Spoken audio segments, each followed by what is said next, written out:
If you were asked to describe your home network, you probably have a router from the likes of Netgear, TP-Link, or Aris. If you're to look into a better home network, you might look at building your own router with pfSense, or building out a Ubiquiti network, but be turned off at the cost, size, or noise, if not other factors. But what if you could use your existing router with a better operating system on it, all without being locked into an ecosystem? Enter DD-WRT. DD-WRT, a fork of OpenWRT, came out in 2005 targeting the Linksys WRT54G. Since 2010, the router compatibility list has grown in orders of magnitude. Through DD-WRT, you'd receive features that you likely want to get on your router's stock firmware, such as VPNs with OpenVPN and WireGuard, dynamic DNS servers, overclocking your router, multiple SSIDs, and secure shell support. This is absolutely not a finite list of what you can do with DD-WRT, and DD-WRT also is not the only third-party firmware available for routers. The aforementioned OpenWRT project has their own set of supported routers, with a healthy amount of overlap between the two. Additionally, Tomato is a project that focuses on being streamlined at the cost of lesser compatibility with other routers. While I chose DD-WRT, that does not mean it is the best third-party firmware. I simply chose DD-WRT because it had compatibility with the router I was going to be using.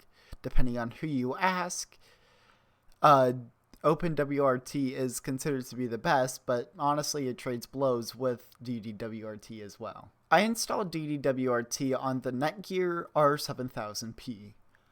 I've previously flashed a Netgear R6400 V2, and it involved a similar process, although history ended up biting me in the butt. People who have flashed Netgear routers recently will figure out exactly what issues I ran into, including but not limited to locked out telnet, to back up the NVRAM, and security questions from buying a used router. I specifically bought the R7000P because it was affordable to buy locally, and I already had a slight familiarity with the process on Netgear routers. I should always preface this with the following. With how dependent the internet is nowadays, do not do this without a backup network solution and expect network downtime, hence why I bought this router. Additionally, you also run the cost of bricking your router. You run the risk of bricking your router, so consider doing this process with a UPS and without kids in the room. Buying the router, I honestly should have backed out sooner, since all the classic signs of a kidnapper came up. White van, older white dude asking a younger woman to meet in a secluded parking lot, wanting to do it in just cash, nearly a month-old sale. Yeah, sometimes I question my own instincts. If you find this video entertaining and or helpful, please consider liking and subscribing, as your support helps me make content like this. After sharing my location with friends and starting a recording on my phone for my security, I met with the guy, and it went surprisingly well. No kidnapping, entirely reasonable story. Hell, I was likely the most suspicious one because I forgot to pay him initially. I brought it home, connected power to the router and the LAN to a USB adapter that I have, and began the setup process. The first hurdle that I ran into was getting into the admin panel. Because I bought used, I didn't know the default login credentials. Because of his story, I assumed that he hadn't changed the credentials, so I tried the default credentials of admin and password to no success. I tried admin, no success. After failing that, I was kicked to a screen asking for a serial number, which after I put in, then asked for security questions, which, because I wasn't the initial owner of it, I didn't have the answers to. Fortunately, I was able to factory reset it with a pair of tweezers into the reset hole for 30 seconds, and a successful factory reset occurred. The second hurdle was, well, old knowledge.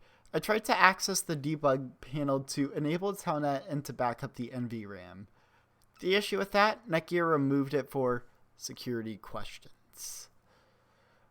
Which, may I ask, Why the ever-loving fuck would a company ship Telnet, a standard that's been around longer than HTTP, an extremely unsecure, on even a slightly modern router?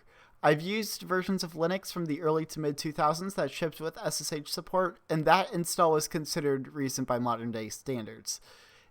Anyway, after failing to get a tool called Netgear Telnet enabled to work with me, I abandoned the idea of backing up the NVRAM, seeing as it was just a $30 router that I bought. I downloaded the firmware from DD-WRT's website and uploaded the firmware to the router as a manual upgrade. And the process was extremely painless. After the router flashed the firmware and rebooted, we were into DD-WRT. The very first thing I did was I changed the IP range to 172.20.0.0 with a subnet of 255.255.0.0. That way I could have more VLANs to work with. I also enabled dynamic DNS through DNS.org since I have a very much dynamic IP. When I went to go configure some basic VLANs, it turned out DD-WRT ships with a actually reasonable subnet configuration. That being VLAN 1 being access to the network only, good for devices like printers, and VLAN 2 for internet only, good for devices like smart home. This configuration will absolutely be something that I stick with. Since this router will be in a guest bedroom, it also needed to be bedroom friendly, so I attempted to disable the LEDs. I was able to easily disable the static lights, such as the power lights, internet indicator lights, and the network band LEDs. But for the individual activity LAN ports, that was, for sake of simplicity, impossible. As it turns out, a now no longer supported fork of DD-WRT includes a package called ET, seemingly the only package that supported what I wanted to do. So just download the executable and send it to the router, right? The only writable storage to that router was a RAM disk, so it wouldn't persist after a reboot. What a pain. At the very least, I was able to make a backup of the firmware and my configuration. After logging into the ISP-provided router to enable DMZ, I have DSL internet, and DSL modems seem to no longer be manufactured, so I had to continue using the ISP-provided router. The WAN address was successfully passed through to DD-WRT. In conclusion, would I recommend installing DD-WRT on your router? If it's supported, absolutely yes. It's a great learning experience and an affordable way to play around with enterprise-grade features. You do always run the risk of bricking your router, so if you are interested in this and are concerned about power loss or a kid disconnecting the power cord, maybe consider doing this with a UPS or doing it in a spot where there's constant clean power. Also, if you plan on doing this in a place where you have family or roommates with you, either do this when there's no network usage or be prepared to catch a bad case of annoyed roommate-itis. As always, if you enjoyed this video or found it to be helpful, consider dropping a like. As this is part of my 100 Days of Homelab series, if you want to see more of this type of content, feel free to subscribe and let me know what you'd like to see me take on throughout this challenge. Now that you've finished this video, consider checking out my trailer for this series. My name is Monica, with Girl Behind the Keyboard, and I'll see you guys in the next video.